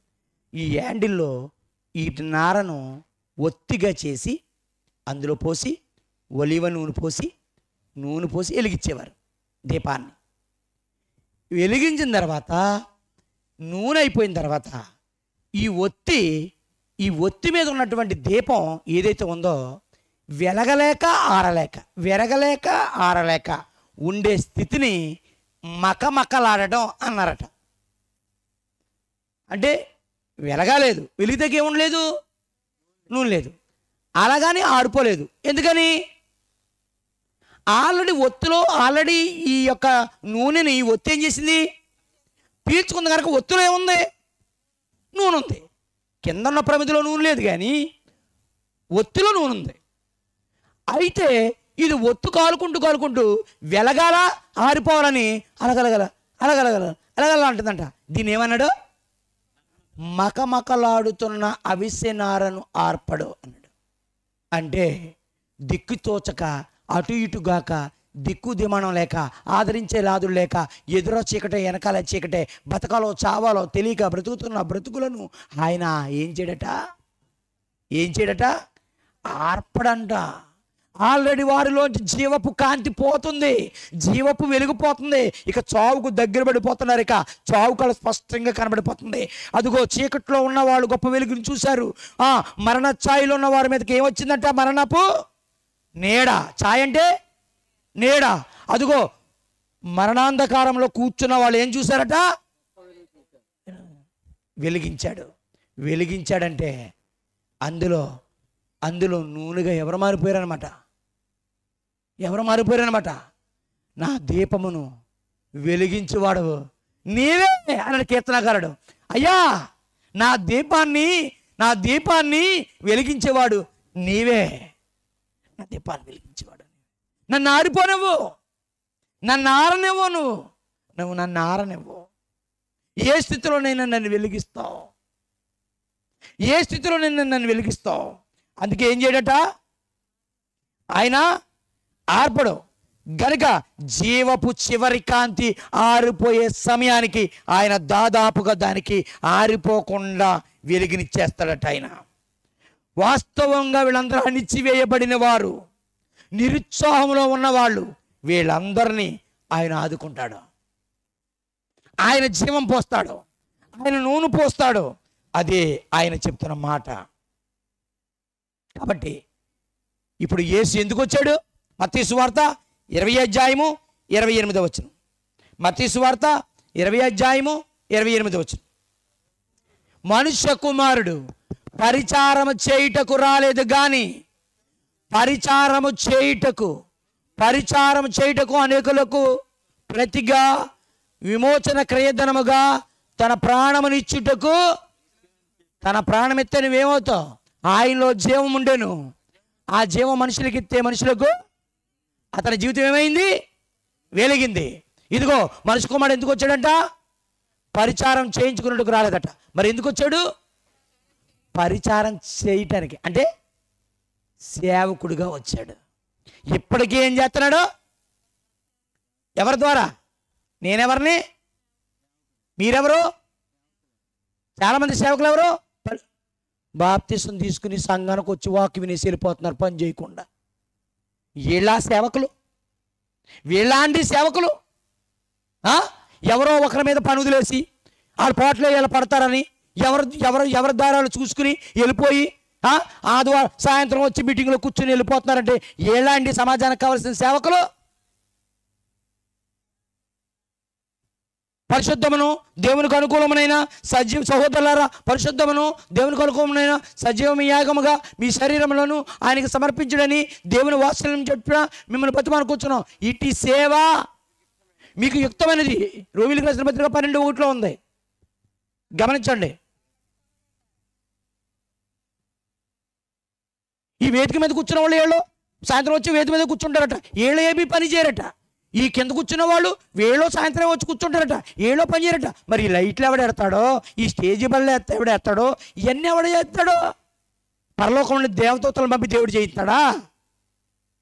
నీ ఇంటి ముందున్న చెత్తను ఊడ్చుకోకపోతే ఎవడు ఉడతాడు?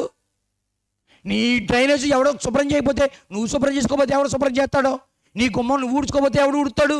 నువ్వు వేసుకున్న బట్టలు నువ్వు ఉతుక్కోపోతే ఎవడు ఉతుక్కుంటాడో? క్రైస్తవ్యంలో ఉండి సమాజానికి సేవ చేయవలసిన బాధ్యత కలిగి ఉండి ఎవరి కాళ్ళు ఇష్టం వచ్చినట్టు చేస్తుంటే ఎవడు చేస్తాడో? ఎవడో చెప్పాలంట, చెప్తే చేస్తారట. ఎవడైనా ఎందుకు చెప్తాడు? మీ బాధ్యత లేదా? మీకు రెస్పాన్సిబిలిటీ లేదా? యేసుక్రీస్తు వారు వచ్చి మనకి పని అప్పగించలేదా? బాధ్యత అప్పగించలేదా? మానవ సేవయే అని చెప్పలేదా? నాకు చేసినట్లే మీరు చేయండి. ఎదుటి వాడికి చేస్తే ఎవరికి చేసినట్టు? గనక దేవుడి సేవ అంటూ భూమి మీద ఏదీ లేదు. గుళ్ళోకి వెళ్ళి దేవుడు కాళ్ళు కడగక్కర్లేదు, దేవుడి నెత్తి మీద నీళ్లు పోయక్కర్లేదు, దేవుడు గుడులు ఏమీ చేయక్కర్లేదు. దేవుడికి ఏ సేవ అవసరం లేదు. దేవుడికి ఏ సేవ అవసరం లేదు. మరి ఎవరికి కావాలి? దేవుని పిల్లలుగా సంక్షోభంలో భూమి మీద బ్రతుకుతూ సాతాను చేత బాధింపబడి, రోగముల చేత బాధింపబడి, అప్పుల చేత నలిగిపోయి, మానసికంగా నలిగిపోయి, మనుషుల చేతిలో మోసపోయి ఉన్నటువంటి ప్రజలకి ఏం కావాలి? సేవకులు కావాలి, సేవ కావాలి. దేవుడికి సేవ అవసరం లేదు. యేసుప్రభువు ఏమన్నాడు? అల్పులైన ఈ నా సహోదరుల్లో మీరు ఒకరికి చేసిద్దరు గనుక నాకు చేసినట్టే. అంటే మీకు చేస్తే ఆయనకి చేసినట్టేనా? గనక ఇంకా ఆయనకి ప్రత్యేకంగా మీరేమి సేవ చేయక్కర్లేదు. గనక దేవుని సేవకులు అంటే అర్థం ఏంటి? మానవ సేవకులు. దేవుని సేవకులు అంటే అర్థం ఏంటమ్మా? మాట్లాడండి. మానవ సేవకులు. గనక దేవుడు ఎక్కడున్నాడు? అందరిలోనూ వ్యాపించి అందరూ. మరి అందరిలో ఉన్న దేవుడికి చేయడం మానేసి లేని గుళ్ళోకి వెళ్ళి దేవుడికి ఎందుకు సేవ చేస్తున్నారు? పైగా మినిస్ట్రీస్, ప్రతి వాళ్ళు ఇదో పదం తగిలిచ్చేశారు. మినిస్ట్రీస్, పరిచర్యలు. ఎవరికి చేస్తున్నావు నువ్వు పరిచర్య? విగ్రహాలు మోగవు గనక, అవి మాట్లాడవు గనక దానికి చేస్తున్నారు. అదే మనిషి అయితే కుట్ర కుతంత్రాలు కలిగినోడు గనక, చేసిన మేలు మర్చిపోయేవాడు గనక, నిందిస్తాడు గనక, దూషిస్తాడు గనక, దుర్భాషలు ఆడతాడు గనక వాడికి సేవ చేయరు. ఆడికంటే నేను చేయనండి, అమ్మ వాళ్ళ పలానా వాళ్ళకి కొంచెం బట్టలు పెట్టండి, ఆడికెందుకు చేయను, ఆడు మంచి బుద్ధి కాదు అడిగింది. అంటే విగ్రహాలకైతే చేస్తారు, జీవం ఉన్నవాడికైతే చేయరు అన్నమాట. ఇదే సేవ. ఇది బైబిల్కి విరుద్ధమే. బైబిల్ అలా చెప్పలేదే. దేవుడు ఏదో గుళ్ళో ఉంటాను వచ్చి నాకు చేయమని ఎక్కడ చెప్పలేదే. ఉంటే చూపించండి నాకు. నేను అందరిలో ఉన్నాను. ఆకలితో ఉన్న వాళ్ళు ఉన్నాను, దప్పికతో ఉన్న వాళ్ళు ఉన్నాను, వస్త్రం లేని వాళ్ళు ఉన్నాను, అవసరాల్లో ఉన్న వాళ్ళు ఉన్నాను, అప్పుల్లో ఉన్న వాళ్ళు ఉన్నాను, ఇల్లు లేని వాళ్ళు ఉన్నాను. నన్ను అందులో చూడడం మనిషి గుళ్ళో చూసి నాకు సేవ చేస్తావా, గుడి మాత్రం దుడిసేస్తావా, లేకపోతే గుళ్ళోకి మాత్రం అన్నీ ఇస్తావా, ఎదుటోడికి మాత్రం చెయ్యవా? యేసు ఎదుటోడికే చేశాడా? ఆయన ఎక్కడైనా ఏ గుళ్ళో కన్నా ఏ గుడిని ఎట్టుకున్నాడమ్మా? ఎక్కడైనా చర్చి కట్టుకున్నాడా? శిష్యులు కట్టుకోమని చెప్పాడా? గుళ్ళో సేవ చేయమని చెప్పాడా? చెప్పలేదు. ఎక్కడికి వెళ్ళమన్నాడు? సర్వ సృష్టికి వెళ్ళి సకల జనులకు సువార్తను ప్రకటించండి, నిన్ను వల్ల నీ పొరుగు వారిని ప్రేమించండి. మీకేమిచ్చానో వాళ్ళకి ఎదురు వాళ్ళకి అదే ఇవ్వండి. మీకు ఎలా నేను సేవ చేశానో, నేను మీ పాదాలు కడగాను కనుక మీరు మీ సహోదరుల యొక్క పాదాలు కడగండి. మీకు సాయం చేశాను కనుక మీరు ఎదుటివాడికి సాయం చేయండి. ఇది కాదండి సేవ. ఇప్పుడు సమాజానికి ఎవరు కావాలి? సేవకులు కావాలి. గుడికి వచ్చేవాళ్ళు వద్దు, చర్చికి వచ్చేవాళ్ళు వద్దు. మీకు నమస్కారం. ఈసారి ఎవరైనా సరే నా దగ్గరికి వచ్చేవాళ్ళు, దేవుడు పని చేయని వాడు, దేవుని సువార్త కాని వాళ్ళు నా సంఘానికి రాకండి. సర్దేసుకోండి, దుకాణం దగ్గర ఉన్న ఏ సంఘాలకన్నా సదిరేసుకోండి, మీకు ఇష్టమైన పాస్టర్ల దగ్గరికి వెళ్ళిపోండి. ఐ డోంట్ కేర్ ఎవరు వచ్చినా రాపోయినా. Get out. పరిచర్య చేయని వాడు వద్దు, పరిచర్య చేయని వాడు వద్దు, పరిచర్య చేసిన వాడే క్రీస్తుకు ముద్దు, సమాజానికి వాడే హద్దు, వాడే కావాలి. సమాజానికి దేవుడు వద్దు, పరిచారకుడు కావాలి. ఎందుకంటే పరిచారకుల్లోనే ఉన్నాడు ఎవరు? దేవుడు. అందుకే సేవకుడే మాధవుడు, సేవకుడే దేవుడు, సేవకుడే పరమాత్మ. అందుకే ఉన్నాడు ఒక ఆయన, బయట కష్టపడే పని బట్టల్లో ఉన్నాడు చూడు దేవుడు, కష్టపడి పని చేస్తున్న సేవకుల్లో ఉన్నాడు దేవుడు అన్నాడు ఒక విప్లవ కవి శ్రీశ్రీ. ఎవరో మురికి గుడ్డల వేసుకున్న పనివాళ్ళలో ఉన్నాడు చూడు దేవుడని. పని చేయకుండా ఆడేసుకుందాం అనుకుంటున్నారా? ఎవరిని నెత్తి మీద ఎక్కుదామని వస్తున్నారు మీరు? ఎవడ మోస్తాడు మిమ్మల్ని జీవితాంతం భుజాల మీద? పనికి మానిన వాళ్ళందరినీ ఎవడ మోస్తాడు? ఒకసారి శిలువ మోసాడు సరిపోదా? ఎందుకు మీరంతా ఈ స్క్రాప్ అంతా ఎందుకు? సమాజంలో పరిచయం చేయరు, సువార్తకు రారు, కరపత్రం పంచి పెట్టరు, లేని వాడికి సాయం చేయరు, ఏమి చేయరు. పోనీ ఇక్కడికి వచ్చి 10 మందికి దేవుని సువార్త చెప్తున్నామంటే వచ్చి 10 పని చేయరు. అందరూ దొంగలు, దొంగలు, గజ దొంగలు, సిలువ వేసిన క్రీస్తు విరోధులు. ఎందుకు వీళ్ళంతా? ఎందుకు వీళ్ళంతా? త్వరలో మీ అందరికి దేవుడు న్యాయం తీర్చబోతున్నాడు. త్వరలో ఇప్పటికే న్యాయం తీరుస్తున్నాడు. మోడీ ప్రభుత్వం వచ్చిన తర్వాత ఈ దొంగలందరికీ సరైన న్యాయం తీరుస్తున్నాడు. జాగ్రత్త. కుదురు లేరా పరిచర్య చంపేస్తాడు దేవుడు. ఏమనుకుంటున్నారు? ఏసే పని చేస్తుంటే మీకు రోగమా? మీ గురువుగారు పని చేస్తుంటే పని చేసేవాళ్ళు పని చేయడం మానేసి సేవ చేయడం మానేసి ఉండడానికి రోగం అండి? మీ గురువు పని చేస్తలేదు. నా తండ్రి ఇది వరకు పని చేస్తున్నాడు, నేనేం చేశాను? నేను పని చేస్తున్నాను. దేవదూతలు ఏం చేస్తున్నాయి? పని చేస్తున్నాయి. సృష్టి ఏం చేస్తుంది? ఉదయం వచ్చే సూర్యుడు సిగ్గు తెచ్చుకోవాలా, చంద్రుడు సిగ్గు తెచ్చుకోవాలా. మీ ఇంటి ముందున్న మొక్క పువ్వు వస్తుంది, తిరగవద్దు, కాయలు చూడండి, దీని చూసి సిగ్గు తెచ్చుకోండి. ప్రకృతిలో ప్రతిదీ పని చేస్తుంది. సూర్యుడు ఎంత పని చేస్తున్నాడు వచ్చి. అందుకే నీ చేతి పనైన ఆకాశమును సూర్య చంద్ర నక్షత్రం చూడగా నువ్వు మనుషుల్ని జ్ఞాపకం చేసుకునేటకు, వాడు ఏపాటి వాడు నరపుత్రుని దర్శించుటకు. మరి ఏపాటి వాడు అందా? ఏం చేస్తున్నావు కనుక నేను లెక్కేయాలా? ఎందులో మిమ్మల్ని ఎన్నిక చేయాలా?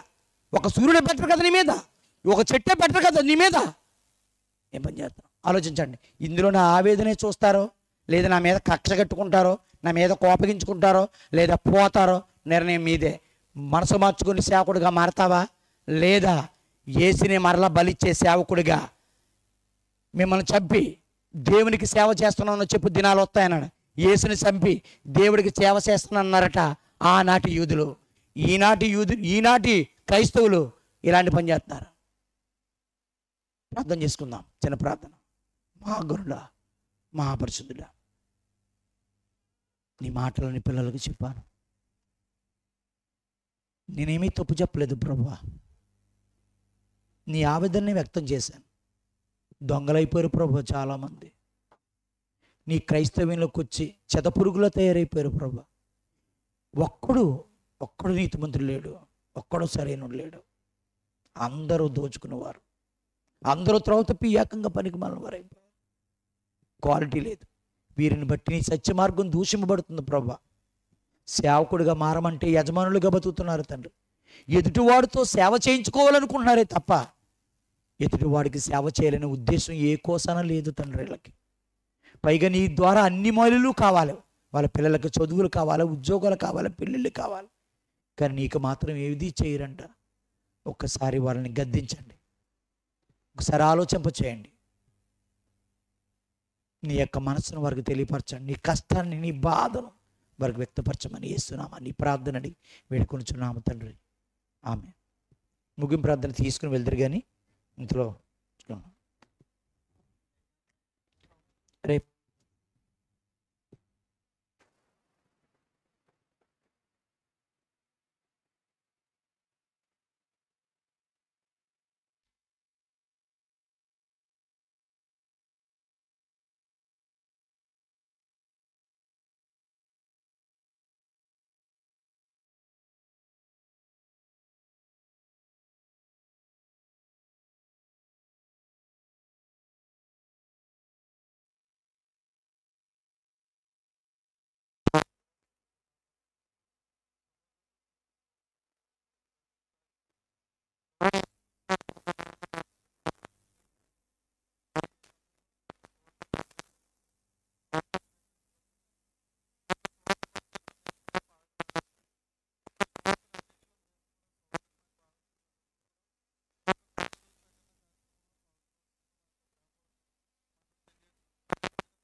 అందరూ లేచి నిలబడదాం, ప్రార్థన చేసుకుందామండి.